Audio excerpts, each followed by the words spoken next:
Hello everyone. मेरा नाम आकाश शर्मा है और मेरा एक बिंदास कोड है। इसमें मैं आईसीएसई बोर्ड का जो है मैं पेपर बनाने जा रहा हूँ। ठीक है। जिसमें सेमेस्टर वन का है, क्योंकि इस बार जो है एमसीक्यू बेस्ड पेपर आने वाले हैं। इसी कारण जो है मैं इसको क्लास 10 का कंप्यूटर एप्लीकेशन का ही बनाने जा रहा हूँ, क्योंकि मैं खुद जो है एक असिस्टेंट प्रोफेसर हूँ कंप्यूटर का ही। ठीक है, कंप्यूटर डिपार्टमेंट में। तो चलिए स्टार्ट करते हैं पहले क्वेश्चन। ये जो भी क्वेश्चन आपको मैं दिखा रहा हूँ, जो भी क्वेश्चन इसमें दिए गए हैं, ये आईसीएसई बोर्ड का ही जो है वेबसाइट से मैंने निकाला है। ठीक है, आईसीएसई बोर्ड की वेबसाइट से निकाला है। वहां पर ये क्वेश्चन सैंपल पेपर उन्होंने दे रखा है।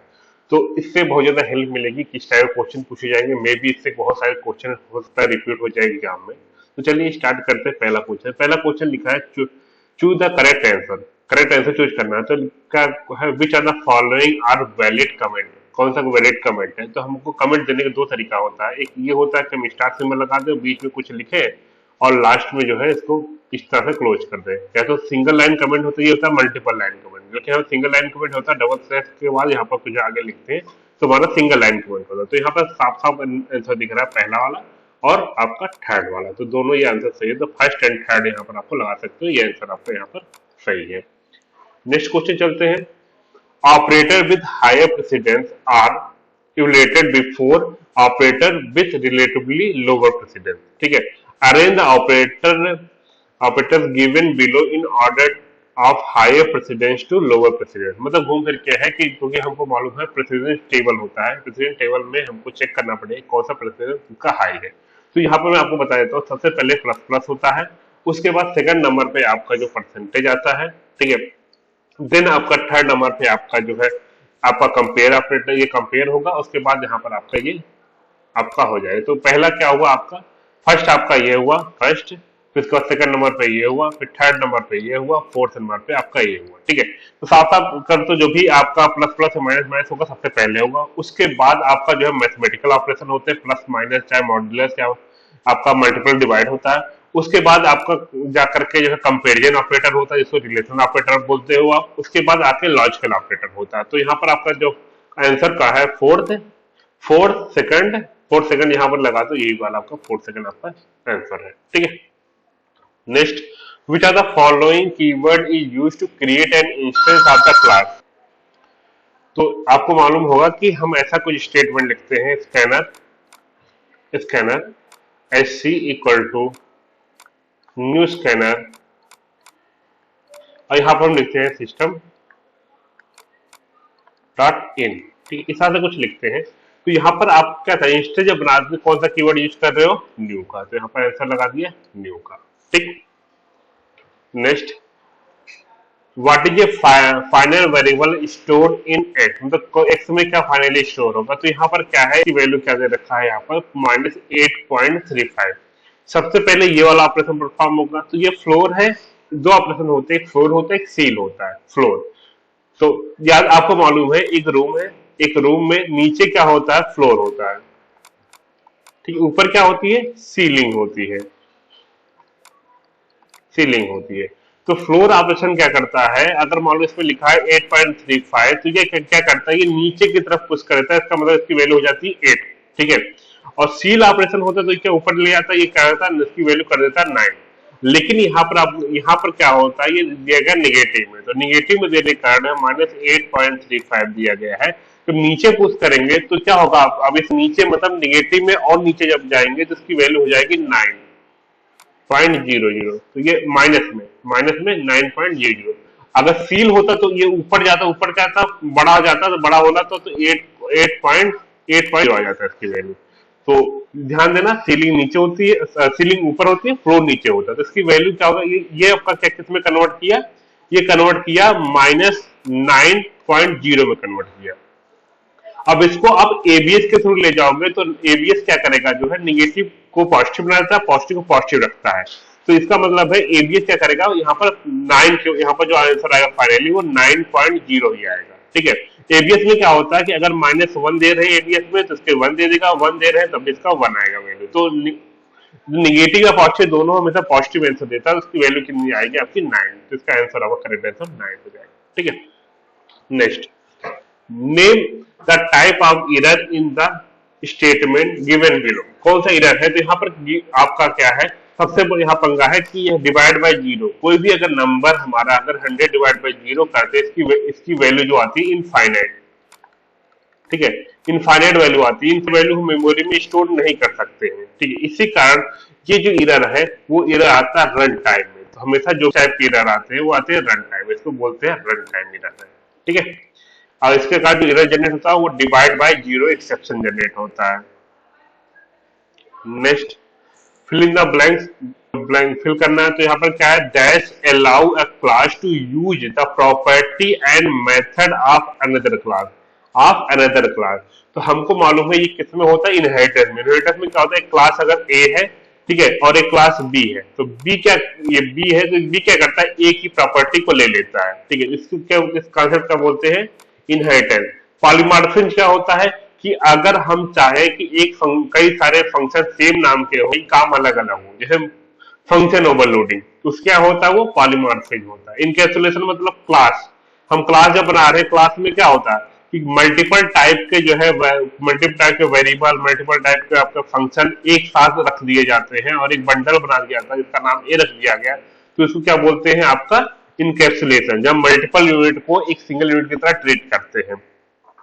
Next, name of bite occupied by character data type is, number of bite कितना ऑक्युपाई करता है, तो करेक्टर हमारा जो है वो 2 बाइट का ऑक्युपाई करता है। अगर इंट की बात करते हैं तो इंट हमारा 4 करता है, लॉन्ग हमारा क्या कितना करता है, 8 करता है। अगर हम फ्लोट की बात करते हैं, फ्लोट हमारा कितना करता है, 4 करता है। डबल हमारा क्या कितना करता है, डबल हमारा 8 करता है। कैर हमने देख ही लिया, कैर हमने जो है 2 करता है। बाइट अगर देखते हैं, बाइट हमारा जो है 1 करता है, ठीक है। तो इस तरह से आपको ये चीजें ध्यान देनी पड़ेंगी। या अभी यहाँ करेक्टर पूछा गया है सिंपल पेपर में, हो सकता है आपका इंटीजर, लॉन्ग या फ्लोट, डबल या करेक्टर, इस तरह से कुछ पूछ ले, तो यहाँ बाइट का 1 है सर, ठीक है, 1 ही है। Next, the dash is called an instance of A class. तो यहाँ पर क्या है, क्योंकि यहाँ पर ऑब्जेक्ट ही इससे करेक्ट है, तो यहाँ पर ऑब्जेक्ट ही आपका जो है इंस्टेंस ऑफ द क्लास ही बोला जाता है। Next, dash are the word which have special meaning, मतलब किसकी स्पेशल मीनिंग होती है, ऑलरेडी चीज आप रटे होगी, तो उसको बोलते हैं कीवर्ड। कीवर्ड होता है स्पेशल मीनिंग होती है, सब कोई स्पेशल काम होता है, वही काम वो परफॉर्म करता है, ठीक है। Next, that accept without any space. तो सबसे पहली बात है, ये लास्ट वाला तो बिल्कुल गलत है। क्यों गलत है, क्योंकि ये इंटीजर देता है, ये स्ट्रिंग की बात कर रहे हैं यहाँ पर। तो यहाँ पर जो करेक्ट आंसर है आपका ये, इसका मतलब, इसका मतलब क्या है, अगर मैंने सपोर्टेड मैंने लिखा, अपना नाम लिखा आकाश शर्मा, शर्मा, अगर मैं इसको पूरा रीड करना चाहता हूँ, आकाश शर्मा पूरा रीड करना चाहता हूँ, तो मैं यूज करूंगा नेक्स्ट लाइन। लेकिन अगर हम चाहते हो केवल सिंगल वर्ड स्पेस इंटर हो और स्पेस जैसे आए उसको आगे उसके आगे कुछ इंटर ना हो, तो हम यूज करेंगे नेक्स्ट। क्या करता है, जैसे आप जहां स्पेस दबाते हो उसके बाद वो रीड ही नहीं करता, तो केवल और केवल वो आकाश ही रीड करेगा, शर्मा रीड नहीं करेगा, केवल और केवल आकाश रीड किया जाएगा। तो यहाँ पर क्या है, स्ट्रिंग विदाउट एनी स्पेस का मतलब क्या है, इसका आंसर क्या होगा आपका, नेक्स्ट होता है, बिना स्पेस के रीड करता है।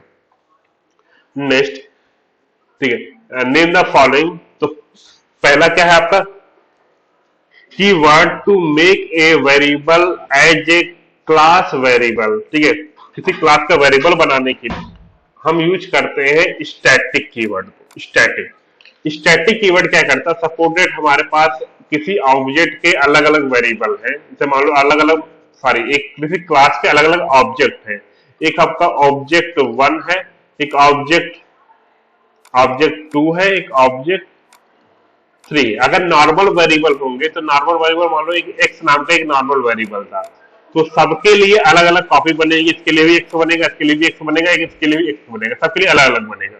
लेकिन अगर वो स्टैटिक वेरिएबल है, मान लो एक वाई नाम का स्टैटिक वेरिएबल है, तो याद रखना वाई जो है एज ए क्लास वेरिएबल बनेगा, जिसका जो है जिसका केवल और केवल एक ही कॉपी बनती है और सारे ऑब्जेक्ट इसी को यूज करेंगे, इसी कॉपी को।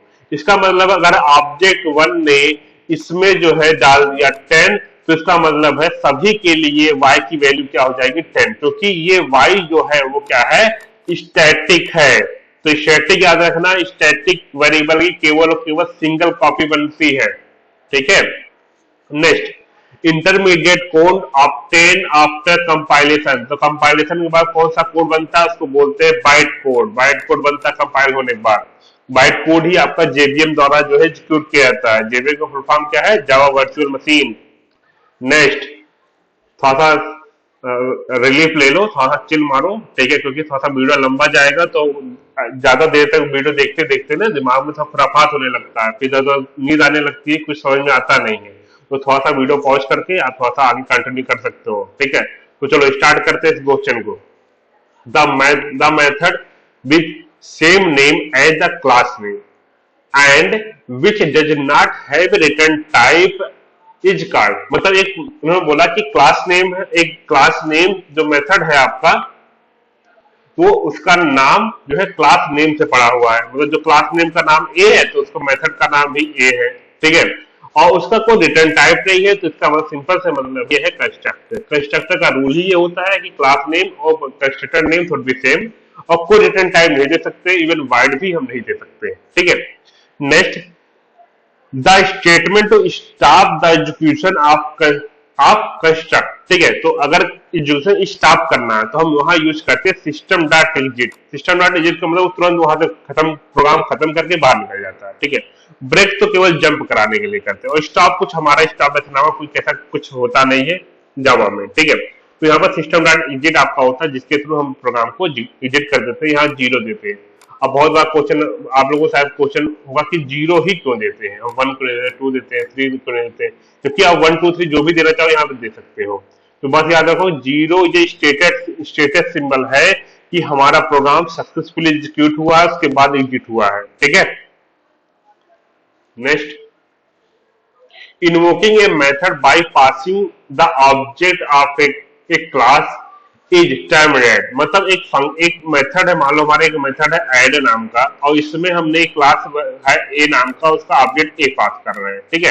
और एक मेथड हमारा है ऐड नाम का, जिसमें हमारा जो वेरिएबल पास किए इंट एन और इंट एम, ठीक है, इस तरह से पास कर रहे हैं। तो इसमें अगर जब भी हम जब भी हम ऑब्जेक्ट पास करते हैं तो उसको बोलते हैं कॉल बाय डिफरेंस, ठीक है। अगर हम वेरिएबल पास करते हैं इस तरह से कुछ, या वैल्यू पास करते हैं तो उसको क्या बोलते हैं? Call by value. वैल्यू मतलब कोई कांस्टेंट वैल्यू पास कर दो, मैंने ऐसे कुछ लिखा ऐड 10 20 पास कर दिया, तो 10 हमारा एन में चला गया और 20 हमारा एम में चला गया। तो ये क्या होगा? आपका कॉल बाय वैल्यू होगा। लेकिन अगर हम यहाँ पर ऑब्जेक्ट पास करते हैं, मैंने ऐसे लिखा ऐड, और एक ऑब्जेक्ट था आपका जो है मान लो एक ओबीजे नाम का ऑब्जेक्ट था, उसको पास किया, तो ओबीजे का रेफरेंस कहां पर चला गया? ए में चला गया, तो उसको बोलते हैं कॉल बाय रेफरेंस, ठीक है। Next, byte is an non preemptive data type. नहीं, ऐसा नहीं है, बाइट आपका प्रीएम्प्टिव डेटा टाइप है, तो ये कंडीशन आपका क्या होगा? फॉल्स है। प्रीएम्प्टिव में कौन कौन सा आता है? इंट हुआ, ठीक है, फ्लोट हो गया, ठीक है, डबल हो गया, ठीक, इसके बाद आपका बूलियन हो गया, कैर हो गया, उसके बाद लॉन्ग हो गया, ठीक है, फिर शॉर्ट इंट भी उसमें आता है, ठीक है, फिर हाँ ये सब चीज आपके लगभग बाइट भी आ गया यहाँ पर। ये सारे के सारे क्या है? आपके प्रीएम्प्टिव डेटा टाइप है, ठीक है। नेक्स्ट यहाँ पर देखते हैं इसका क्या क्या सही होगा। तो यहाँ पर क्या होगा? ये आपका देखोगे तो कंडीशन हो गई फॉल्स, क्योंकि 2 इज नॉट ग्रेटर देन 3। तो कंडीशन फॉल्स होने कंडीशन में कि ये वाला चीजें चेक नहीं होंगी, क्योंकि एंड ऑपरेटर में क्या होता है? पहला कंडीशन फॉल्स हो जाता है तो दूसरा कंडीशन चेक नहीं होता। तो ये पूरा का पूरा जो है क्या हो गया? ये फॉल्स हो गया, इसकी वैल्यू क्या आ गई? फॉल्स। लेकिन आगे लगा हुआ नॉट, तो नॉट क्या बना देगा? इसको ट्रू बना देगा, ठीक है। तो इसका आंसर क्या होगा? True. Next, scope of variable within a class.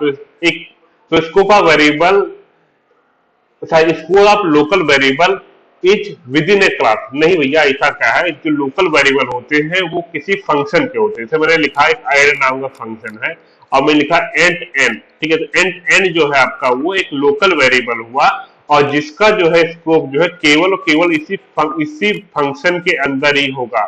इसके बाहर हम इसको यूज नहीं कर सकते। तो लोकल वेरिएबल जो है आपका केवल और केवल आपके उस फंक्शन के अंदर यूज हो सकते, बाहर नहीं यूज कर सकते। तो ये आपका ये स्टेटमेंट जो है टोटली फॉल्स है, ठीक है।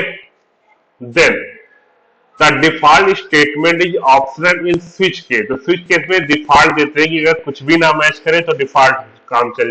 तो ये बिल्कुल ऑप्शनल होता है, चाहे दो चाहे ना दो कोई फर्क नहीं पड़ता, ठीक है। तो ऑप्शनल होता है, ये ट्रू है, ठीक है। Next, the assignment operator equal, ठीक है, इज लेफ्ट एसोसिएटिव। नहीं, असाइनमेंट ऑपरेटर हमेशा जो होता है वो राइट एसोसिएटिव होता है, ठीक है। अगर आप अपने प्रेसिडेंस का टेबल देखोगे तो आपको मालूम चलेगा राइट एसोसिएटिव होता है। तो इसका आंसर क्या है आपका, ये फॉल्स है, ठीक है। नेक्स्ट, जो ऑड वन, कौन सा इसमें ऑड वन है, तो यहाँ पर इनकैप्सुलेशन, डाटा एब्स्ट्रैक्शन, पॉलीमॉर्फिज्म, ये तीनों प्रॉपर्टी किसके हैं, ये आपके ऊप्स के प्रॉपर्टी है। पोर्टेबल जो है आपका कोई उसकी प्रॉपर्टी नहीं है, जिसका मतलब यही आपका सही है, ठीक है। नेक्स्ट, यहाँ पर देखो, ये भी कंपेरिजन ऑपरेटर है, ये भी कंपेरिजन ऑपरेटर मतलब रिलेशन ऑपरेटर है, ये भी रिलेशन ऑपरेटर है, ये खाली आपका ये लॉजिकल ऑपरेटर है, लॉजिकल ऑपरेटर। इसका मतलब यही आपका ये ऑड है इसमें, बाकी सारे आपके रिलेशनल ऑपरेटर में आते हैं। Next, return, break, continue. तो रिटर्न भी एक जंप स्टेटमेंट होता है, ब्रेक भी जंप स्टेटमेंट होता है, कंटिन्यू भी जंप स्टेटमेंट होता है। ये जंप नहीं होता, डायरेक्टली प्रोग्राम ही खत्म कर देता है, प्रोग्राम ही आपको एग्जिट कर देता है प्रोग्राम से। तो ये आपका ये ऑड है, ठीक है। नेक्स्ट, इंट, डबल, कैर, ये सारे प्रीएम्प्टिव है, लेकिन स्ट्रिंग हमारा प्रीएम्प्टिव नहीं है, तो इसी कारण जो है आपका ये ऑड है, ठीक है। प्लस, मॉड, डिवाइड, ये तीनों क्या है आपके अरिथमेटिक ऑपरेटर है, लेकिन हमारा ये है आपका ये लॉजिकल ऑपरेटर होता है, ये लॉजिकल ऑपरेटर आ गया, ठीक है। ये सारे के सारे अरिथमेटिक, आपका ये फोर्थ वाला आंसर सही हो गया। नेक्स्ट, अब देखो इसको थोड़ा सा ये मैंने बाद में लिखा था, ऐसा क्वेश्चन में दिया नहीं, सॉरी क्वेश्चन में दिया नहीं गया था, इसको बस इसलिए लिख दिया क्योंकि इस चीज को अब इसमें कन्वर्ट करना पड़ेगा। मतलब एक्स प्लस इक्वल टू मतलब क्या होता है, X equal to X plus, मतलब जो वैल्यू होगी बाद में प्लस होगी। अब इसको सॉल्व करेंगे तो सबसे पहले यहाँ पर दे रखा है एक्स इक्वल टू 5, तो कंफ्यूजन होता है बच्चों को, बस ध्यान दो 5 है तो डायरेक्टली 5 यूज हो गया, प्लस यहाँ प्लस प्लस है, प्लस प्लस में बाद में इंक्रीमेंट होगा, तो बाद में इंक्रीमेंट तो सेम वैल्यू यूज होगी, तो यहाँ 5 यहाँ यूज हो गया। अब प्लस, अब इसके बाद जैसे यहाँ आगे बढ़े तो इसकी वैल्यू इंक्रीमेंट हो चुकी है, इसकी वैल्यू इंक्रीमेंट होकर क्या हो गया 6 हो गई है। और लेकिन उसके बाद यहाँ फिर प्लस प्लस आ गया, फिर प्लस प्लस आ गया, इसका मतलब है कि फिर से जो है एक्स की वैल्यू इंक्रीमेंट होगी, तो इसका मतलब 6 के बाद 7 हो चुकी होगी, फिर प्लस आया, फिर माइनस माइनस एक्स आया, तो इसका मतलब है 7 हो चुका है, तो माइनस माइनस करेंगे तो हो जाएगा 6, ठीक है। फिर बाद में एक्स फिर से आएगा तो एक्स आएगा फिर से 6, तो इसकी वैल्यू, इसको सॉल्व करोगे तो कितना आएगा, ये आपका 10 आया, 10 12 मतलब टोटल 29 आया, 29 इसका करेक्ट आंसर आपका आ रहा है। तो इस तरह से करके सॉल्व करना पड़ेगा आपको, थोड़ा बहुत बच्चों को कंफ्यूजन होता है इसमें, ठीक है। अगर आपको ज्यादा कंफ्यूजन हो तो मुझे कमेंट बॉक्स में लिखिए कि सर इसके ऊपर और भी अच्छा वीडियो बना दीजिए, कई सारे क्वेश्चन सॉल्व करा दीजिए, तो मैं बना दूंगा। तो जो भी मैं कर रहा हूँ अच्छे से देखो, अगर चैनल सब्सक्राइब नहीं तो भैया कर लो, आगे और भी एमसीक्यू वीडियो में बनाता रहूंगा, अभी और भी चीजें आने वाली है। नेक्स्ट चलते हैं, यहाँ पर स्टेटमेंट लिखा गया है if A is greater than B, ठीक है। उसके बाद यहाँ जो ब्रैकेट नहीं लगा, ब्रैकेट ना लगाने का मतलब है कि ये सिंगल स्टेटमेंट, केवल ये स्टेटमेंट जो है वो इसके अंदर है, ठीक है, केवल ये स्टेटमेंट बस, ठीक है। तो यहाँ पर कंडीशन देखते हैं, क्या कंडीशन क्या दिया है, ए इक्वल टू क्या 5 है और इसमें क्या 7 है, तो यहाँ पर ग्रेटर देन 7, तो ये आपका कंडीशन क्या होगा, फॉल्स हुआ। फॉल्स होने कंडीशन में क्या हुआ, ये जो स्टेटमेंट है वो एग्जीक्यूट नहीं होगा, ये एग्जीक्यूट नहीं होगा, ठीक है। एग्जीक्यूट नहीं हुआ तो डायरेक्टली क्या हुआ, इस कंडीशन पे आया, यहाँ पर आया स्टेटमेंट पे, इस स्टेटमेंट में 5 into 7 होगा, इसकी वैल्यू आ गई 35, तो आंसर यहाँ पर हो गया 35। याद रखना, अगर इसके अंदर हमारा जो है ये ब्रैकेट दिया है, ठीक है, ब्रैकेट दिया है और यहाँ मल्टीपल स्टेटमेंट है, तो ब्रैकेट देना बिल्कुल कंपलसरी है, ठीक है। लेकिन इसके अंदर अगर सिंगल स्टेटमेंट है, केवल एक ही स्टेटमेंट है और ब्रैकेट इसको हटाया जा सकता है, ब्रैकेट की देने की कोई जरूरत नहीं, क्योंकि इफ या चाहे फॉर हुआ, इसका सिंगल स्टेटमेंट पे जो है वो स्कोप होता ही होता है, तो सिंगल स्टेटमेंट एग्जीक्यूट करता ही करता है, ठीक है। नेक्स्ट, यहाँ पर ये टर्नरी ऑपरेटर में बता देता हूँ पहले, यहाँ पर कंडीशन होता है, क्वेश्चन मार्क लगता है, एक्सप्रेशन 1 है, फिर कॉलन लगाया यहाँ पर आपने, फिर एक्सप्रेशन 2 है। अगर कंडीशन हुआ ट्रू, ठीक है, ट्रू, तो एक्सप्रेशन 1 एग्जीक्यूट होगा, अगर ये हो गया फॉल्स तो एक्सप्रेशन 2 एग्जीक्यूट होगा, ठीक है। तो यहाँ पर देखो ए की वैल्यू क्या है 90, तो क्या 90 क्या ग्रेटर देन 90 क्या ग्रेटर देन इक्वल टू 90 है, कंडीशन हो गया ट्रू, क्योंकि ग्रेटर तो नहीं लेकिन इक्वल तो है, कंडीशन नंबर 2, तो एक्सप्रेशन यहाँ पर एक्सप्रेशन 1 मतलब ये आएगा एक्सीलेंट, एक्सीलेंट आ जाएगा एक्स में, तो एक्स की वैल्यू क्या हो जाएगी एक्सीलेंट, यहाँ पर आएगा एक्सीलेंट। ठीक है, अगर ये कंडीशन फॉल्स हो तो क्या होता है बेस्ट चलाता है यहाँ पर, लेकिन कंडीशन फॉल्स नहीं है तो इस कारण हमारा केवल एक्सीलेंट हमारा यहाँ पर आएगा। नेक्स्ट स्विच दिया गया है, पहले हम देख लेते हैं कि वैल्यू यहाँ पे क्या दी गई है, ए दी गई है, तो ए देखो केस ए है, कहीं स्मॉल ए है तो मैच नहीं करेगा, ये बी है सी है तो क्या होगा कहीं नहीं मैच करेगा, तो इसका मतलब डिफॉल्ट में आएगा, डायरेक्ट डिफॉल्ट में आएगा सक्सेस, तो इसका आंसर क्या आ जाएगा आपका सक्सेस। नेक्स्ट अब ये पूछा गया है कि how many time loop is executed, what is the output. ठीक है, तो कितने टाइम एग्जीक्यूट करेगा, आउटपुट क्या होगा, तो अभी हमारे पास n हमारा एक वेरिएबल है जिसमें वैल्यू है 1000। ठीक है, हमने कंडीशन चेक की है क्या n हमारा ग्रेटर देन 100 है, अभी हमारा n में 1000 है तो ग्रेटर है, तो कंडीशन ट्रू हुई। अंदर आए n इक्वल टू क्या, n डिवाइड बाय 10, तो n equal to 1000 divide by 10 करेंगे, जिसकी वैल्यू क्या आ जाएगी आपकी 100, तो 100 यहाँ पर चला है आपका 100 हटके ये आपका 100 हो गया। अब ये ऊपर यहाँ पर गया, वापस गया, तो आपका n जो है आपका 100 है, तो 100 ग्रेटर देन 10 है, कंडीशन हुई ट्रू हुई, फिर अंदर आया, तो अब क्या हुआ n equal to 100 divide by 10 हुआ, इसकी वैल्यू आ गई 10, तो इसका मतलब ये आप काट करके हो गया 10। अब 10 हुआ, फिर से ऊपर गया, यहाँ पर ऊपर गया, तब 10 क्या ग्रेटर देन 10 है, कंडीशन हो गई फॉल्स होने पे बाहर आने पे जो है n की वैल्यू क्या प्रिंट करेगा, वो 10 प्रिंट करेगा, क्योंकि 10 वैल्यू है। अब कितनी बार एग्जीक्यूट हुआ था, 2 ही बार एग्जीक्यूट हुआ था, एक बार इसके लिए 2 बार एग्जीक्यूट हुआ था, तो यहाँ पर आंसर देखो क्या है, पहला तो n की वैल्यू क्या बोल रहा है 100, तो रॉन्ग है, ये लास्ट वाला थर्ड वाला सही है कि यहाँ पर दो बार एग्जीक्यूट करेगा और आउटपुट आएगा वो 10। ठीक है, सही है।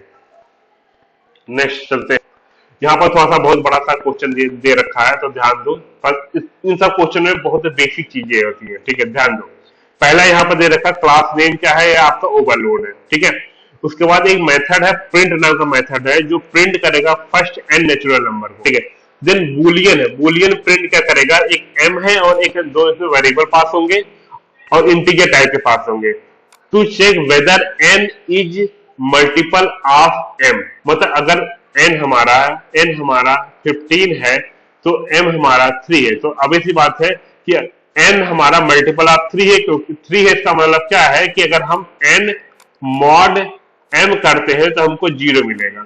क्यों मिलेगा, क्योंकि हमने बोला है कि n हमारा जो है मल्टीपल ऑफ m है। ठीक है, तो अगर मान लो 5 का कोई मल्टीपल है तो 5 से डिवाइड करेंगे इसको, तो ऑब्वियसली रिमाइंडर हमको 0 ही मिलेगा। अब चलते हैं फिल करते हैं, तो फिल करते हैं पहला क्वेश्चन। पहला यहाँ पर देखो ए में क्या फिल करना है, तो इन्होंने दे रखा है कि क्लास नेम क्या होगा, ओवरलोड। ठीक है, नाम दे रखा है, तो यहाँ पर आंसर साफ साफ दिख रहा है, क्लास में क्या होगा ओवरलोड, बी वाला सेकंड वाला सही होगा। देन अब यहाँ पर प्रिंट वाले मेथड की बात करें, प्रिंट वाले मेथड में क्या होगा कि यहाँ पर फर्स्ट n नेचुरल नंबर जाए, तो आपको मालूम है नेचुरल नंबर स्टार्ट कहां से होता है, 1 से स्टार्ट होता है। इसका मतलब यहाँ पर जो b में क्या देना पड़ेगा, k इक्वल टू 1 स्टार्ट करना पड़ेगा, n नहीं स्टार्ट करते, 0 नहीं स्टार्ट करते, हम वहां k इक्वल टू 1 स्टार्ट करेंगे, यहाँ पर ये सही हो गया। देन हमको फर्स्ट n चाहिए, तो कंडीशन भी क्या देना पड़ेगा, यहाँ पर क्या देना पड़ा, k इक्वल टू 1, यहाँ पर कंडीशन क्या देना पड़ेगा कि k तब तक चले जब ये n के इक्वल ना हो जाए, तो हमारा क्या आंसर हो जाएगा, ये हो जाएगा।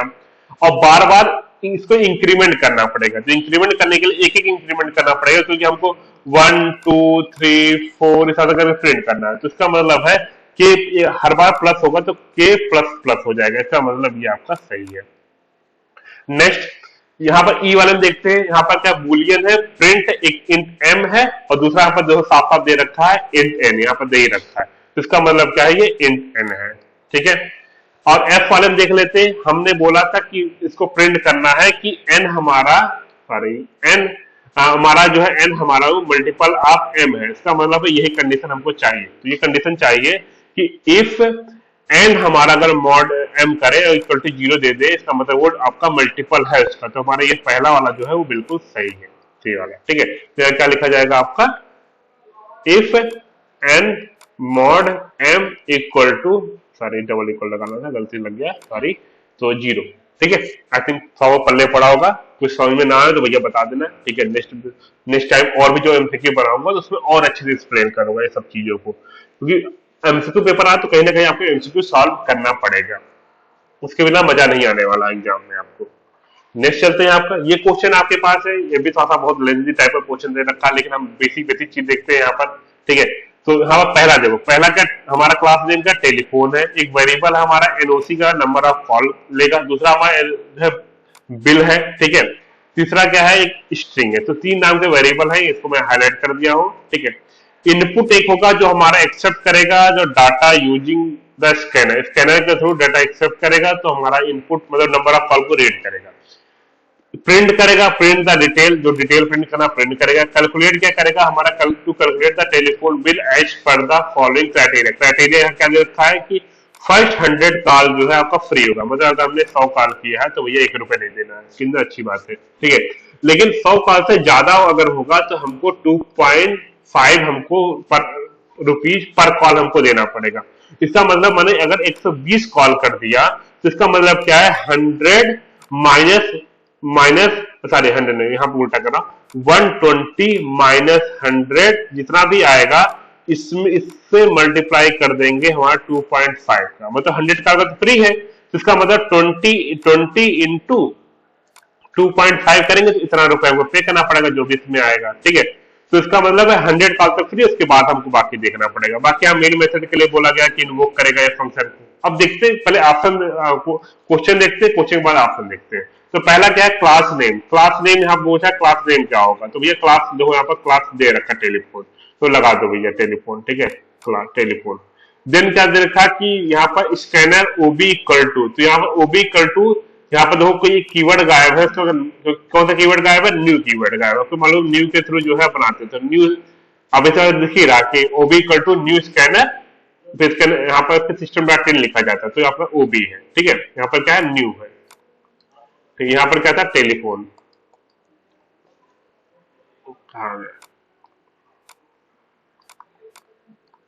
टेलीफोन, ठीक। अब इस वाले देखते NOC number of call read करना है, तो यहाँ रीड करने के लिए क्या करते हैं, तो यहाँ पर सी वाला आंसर देख लेते हैं। तो रीड करने के लिए हमारा जो है एनओसी क्या है, वो इंटीजर टाइप का, तो ऊपर दिख रहा है इंटीजर टाइप का है। इसका मतलब रीड करने के लिए हमें क्या करना पड़ेगा, ओबी डॉट नेक्स्ट इंट करना पड़ेगा। इंटीजर रीड करने के लिए करते हैं, ओबी डॉट नेक्स्ट इंट करते हैं, तो बिल्कुल सही है। उसके बाद यहाँ पर देखो कल यहाँ पर तो ये सब चीजें हैं, यहाँ देखो यहाँ पर डी वाले में देखो, डी में क्या है, कैलकुलेट करने का है। कैलकुलेट करना है, बोल क्या रहा है कि अगर हमारा जो अगर 100 कॉल तक है तो फ्री है, तो इसका मतलब हम बोल देंगे कि अगर एनओसी हमारा वो लेस देन आपका, अगर एक मिनट को, हाँ एनओसी अगर हमारा लेस देन इक्वल टू अगर 100 है, मतलब यहाँ बोलेंगे एनओसी अगर हमारा लेस देन इक्वल टू 100 है, इसका मतलब बिलिंग हमारा क्या होगी, 0 होगा, कुछ बिल पे नहीं करना पड़ेगा। एल्स एल्स क्या होगा कि जो बिल क्या होगा कि पहले हमको जो है आपका जितने भी नंबर ऑफ कॉल है एनओसी को उसमें से 100 माइनस कर लेना है, मल्टीप्लाई करना है 2.5 को, तो हमारा क्या हो जाएगा, 0 दे रखा है, 0 स्क्वायर लेना देना, 0 प्लस एनओसी कितना हो जाएगा, मतलब अगर मान लो 120 है तो 120 माइनस 100 हो जाएगा, मल्टीप्लाई बाई 2.5 हो जाएगा। तो ये आपको क्या हो जाएगा, जो भी इसका आएगा तो ये हो जाएगा। तो हम पहला आंसर जो है बिल्कुल सही है, ठीक है। यहाँ पर 3.5 कर दिया तो गलत हो गया, और यहाँ पर ये कर दिया तो 100 कॉल फ्री भी नहीं मिला, हर कॉल के लिए पैसा देना पड़ रहा था, पहला जो यहाँ पर सही हो गया। नेक्स्ट यहाँ पर देखो, यहाँ पर एफ पे पूछा गया कि हाँ लेता मेन मेथड में हमको कॉल कर रहे हैं, तो हम तो पहले इनपुट लेने बाद हम पहले कैलकुलेट करेंगे तब प्रिंट करेंगे। प्रिंट को इन्वोक कर लिया है, इनपुट को इन्वोक कर लिया, कौन सा बच गया, टी डॉट कैलकुलेट बच गया, कैलकुलेट। तो यहाँ पर आंसर क्या हो जाएगा, टी डॉट कैलकुलेट, ठीक है, क्योंकि इनपुट तो ले चुका है, फिर कैलकुलेट कर देंगे, फिर प्रिंट कर देंगे। तो आई थिंक सब सिंपल लग रहा होगा ना, ठीक है, तो एक चीज ध्यान देना। नेक्स्ट, अब next the following program segment calculate the norm of a number is square root of sum of square of all digit of the number. मतलब घूम पे क्या लिखा है, यहाँ पर दिख गया है कि 68 है, इसमें क्या करेंगे, 8 को निकाला, इसको मल्टीप्लाई कर लिया, ठीक है, प्लस 6 को निकाला, इसको मल्टीप्लाई कर लिया। अब इसका जो भी आया आंसर, इसका आंसर कितना आया 100। अब 100 आया तो 100 को फिर हम क्या करेंगे, इसको स्क्वायर रूट में 100 प्रिंट कर देंगे। ठीक है, मतलब डिजिट को निकालना है, उसका मल्टीप्लाई करके स्टोर करना प्लस करके। ठीक है, उसके बाद जो लास्ट में जो आंसर आएगा, फाइनल आंसर आएगा, उसका स्क्वायर रूट निकालना है। ठीक है, अब चलते हैं। पहला देखो यहाँ पर क्या लिखा है कि क्योंकि हमको सम करना है, सम करना है क्योंकि हमको जो है हर डिजिट का निकाल के स्क्वायर करके सम करना है। तो सम करने के लिए भैया यहाँ स्टार्ट क्या करना पड़ेगा, जीरो से स्टार्ट करना पड़ेगा, क्योंकि हमको मालूम है जीरो में कुछ भी ऐड करेंगे वही नंबर मिलता है। तो यहाँ पहला आंसर सही हो गया जीरो। ठीक है, नेक्स्ट अब कंडीशन क्या होगी, यहाँ पर कंडीशन ये है आपका, कंडीशन यहाँ पर दे रखा है कि अगर अगर मान लो हमारा 68 को लेकर चलते हैं, एन में हमारा 68 अगर ग्रेटर देन जीरो हो तभी लूप चले। ठीक है, तो कंडीशन क्या होगी, N greater than zero. Already इस टाइप क्वेश्चन आपने सॉल्व किया होगा अपने एग्जाम क्वेश्चन पेपर, जो भी आपके टीचर ने जो भी बताया होगा। ठीक है, अगर इसमें दिक्कत होगी मुझसे पूछ सकते हैं, या मैं इसके लिए सेपरेट वीडियो बना दूंगा। ठीक है, तो एन हमारा ग्रेटर देन जीरो हो जाएगा। उसके बाद यहां पर क्या करेंगे, डिजिट तो यहाँ पर डी में क्या करेंगे, अगर हम 68 मॉड 10 करते हैं, इसका मतलब हमको 8 निकल के आएगा डिजिट, क्योंकि